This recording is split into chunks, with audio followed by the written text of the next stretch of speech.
तृतीय पाठ, तीसरा पाठ महारानी लक्ष्मीबाई, महारानी लक्ष्मीबाई। कक्षा सप्तम, विषय संस्कृत का है पाठ तीसरा, महारानी लक्ष्मीबाई, महारानी लक्ष्मीबाई। ध्यान से पढ़ेंगे, किताब को खोलकर देखेंगे, हमारे साथ पढ़ने का प्रयास करेंगे। अस्या वीरांगनाया जन्मं महाराष्ट्रम राज्ये कृष्णा नद्या तटे एकस्मिन् ग्रामे पंचत्रिंशदधिके अष्टादशशततमे 1835 वर्षे अभवत्। इस वीरांगना का अर्थ है वीर स्त्री। इस वीर स्त्री का जन्म महाराष्ट्र राज्य में कृष्णा नदी के किनारे एक गांव में 5 और 30 से अधिक, कितना, अष्टादशशतक में 1800 अधिक, 5 और 30 से 1800 अधिक, अर्थात 1835 ईस्वी वर्ष में हुआ। शैशवे अस्या नाम मनुबाई इति आसीत्। शैशवावस्था में छोटेपन पर इसका नाम मनुबाई जैसा था। अस्या जनका मोरोपंत तदानीं पेशवा बाजीरावस्य सेवायाम आसीत्।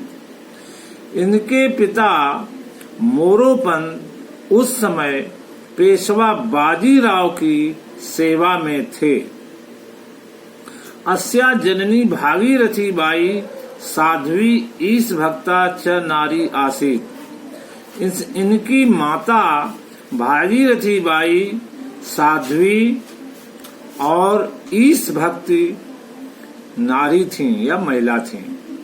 उभावपि ताम प्रियाम सुताम मनुदेवी स्नेहेन अपालयताम। उन दोनों ने प्रिय पुत्री मनुदेवी का स्नेह से, प्रेम से पालन पोषण किया था। तदा बाजीरावः कानपुर नगरस्य समीप स्थिते बिठूर नाम के स्थाने न्यवसत्। तब बाजीराव कानपुर नगर के समीप स्थित बिठूर नामक स्थान पर रहते थे। मनुदेव्या शिक्षणम तत्रैव अभवत्। मनु देवी का शिक्षण वहाँ ही हुआ। अश्वारोहणे अपि मनुबाई अतीव कुशला अभवत्। घोड़े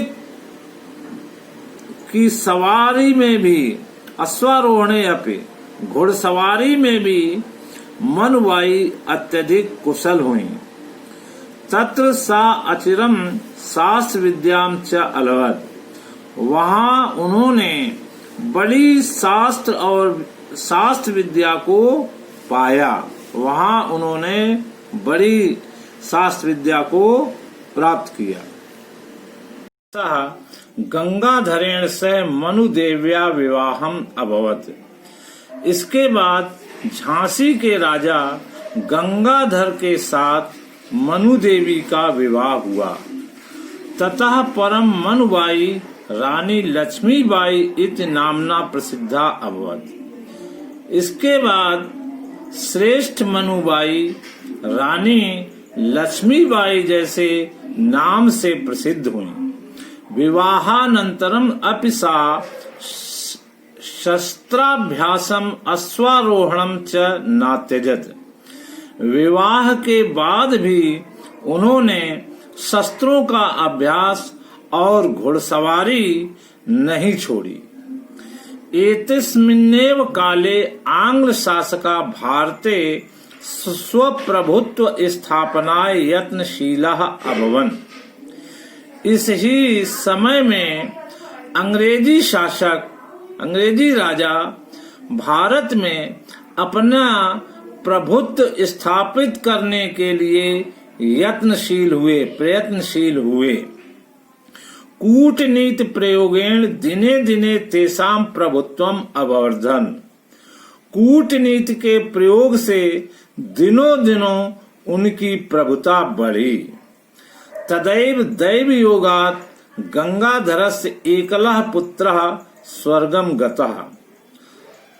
तब ही दैव योग से गंगाधर का इकलौता पुत्र स्वर्ग को चला गया अर्थात मृत्यु को प्राप्त हो गया। पुत्र वियोग संतप्तो गंगाधरा दामोदर नामकम शिशुम एकम दत्तक पुत्र रूपेण स्वीकारः।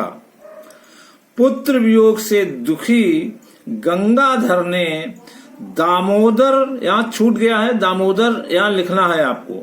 पुत्र वियोग से दुखी गंगाधर ने दामोदर नामक एक शिशु को दत्तक पुत्र के रूप में स्वीकार किया।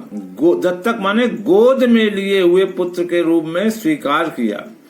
किंचित कालानंतरम गंगाधरोपि पंचत्वम गतः। कुछ समय के पश्चात गंगाधर भी मृत्यु को प्राप्त हो गए अर्थात मर गए। धन्यवाद। शेष अगले दिन पढ़ाएंगे। शब्दार्थ याद करेंगे तभी पाठ पढ़ेंगे। किताब को साथ लेकर बैठेंगे। धन्यवाद।